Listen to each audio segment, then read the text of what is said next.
aussi les conversations. C'est la politique, le Covid, la guerre. Voilà. On a tous les malheurs du monde là-bas. Au niveau de la campagne, je trouve malheureusement que ça manque de débat démocratique entre candidats. Je pense qu'elle est à un niveau très bas en général. La campagne de toute façon est faite d'avance. On sait qui sortira. Parce que derrière, on n'a personne. Parce que ça va être encore Macron qui va passer, on sait tous. Et on le sait déjà, alors ça sert à rien d'en parler. En fait, ce qui m'inquiète le plus aujourd'hui, c'est l'Ukraine, c'est même pas les élections. En ce moment, c'est aussi les questions de l'international. On sort d'une galère pour retourner d'une autre avec l'Ukraine, quoi. La guerre Ukraine a, comment dire, a fait qu'on regarde que la guerre et on ne se centre pas dans les problèmes que nous avons ici. Je ne dis pas que c'est anormal, c'est logique, mais ça empire les niveaux de la campagne présidentielle. Malgré forcément avec les situations de guerre et conditions sanitaires, je me doute que le président il est occupé, mais ça masque un peu les débats qu'on aurait pu avoir pour opposer chaque candidat.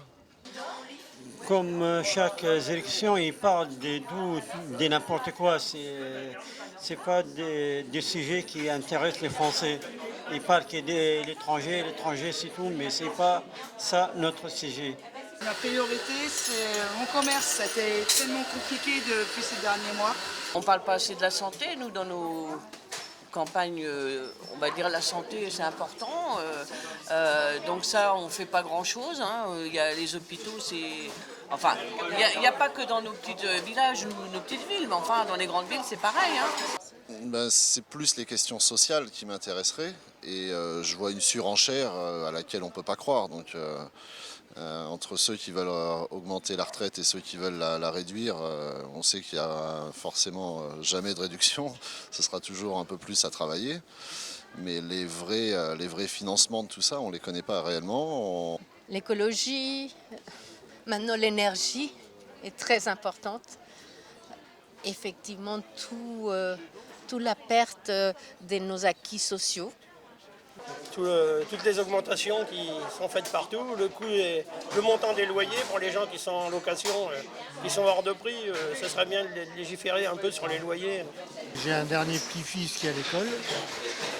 Et je suis sûr que si nous, les grands-parents, on l'aidait pas, il partirait endetté pendant quelques années de sa vie. Je suis commerçant déjà et j'ai mes clients, ils sont des difficultés pour faire des rachats. Les questionnements des retraites, les questionnements de la sécurité sociale, les questionnements de tous les problèmes de l'école et de l'éducation, qui sont vraiment nos problèmes plus importants, ne sont pas discutés. Nous, en tant que retraités, de toute façon, la campagne, pour l'instant, on ne pense pas beaucoup à nous. Alors... Et voilà, et les retraités, on n'en parle pas, quoi. Je sais pas, là, il y en a beaucoup qui parlent pour les retraites, ça serait bien que les gens gagnent plus, mais nous, ça fait 5 ans qu'on a la retraite, on n'a jamais été augmenté. Alors. C'est pas qu'on les oublie un peu, on est les oubliés de cette campagne. Ouais, la retraite, le travail pour eux, comment ils vont s'en sortir. Parce que nous, on galère déjà, alors qu'est-ce que ça va être à leur âge? Et le problème, c'est que les gens, ils touchent tellement peu souvent qu'ils sont obligés de continuer à travailler. Alors donc, c'est un peu de dire, on va mettre la retraite plus longtemps, c'est un peu obligé, parce que les gens ne gagnent pas assez. Personnellement, je suis complètement perdue. Je ne sais même pas encore pour qui je vais voter. Ah non, j'ai fait aucun choix. Et d'ailleurs, je ne regarde pas les programmes à la télé pour l'instant. On a été vacciné avec le Covid depuis plusieurs années, tous les jours. Et là, tous les jours, c'est la politique. Donc, c'est bon.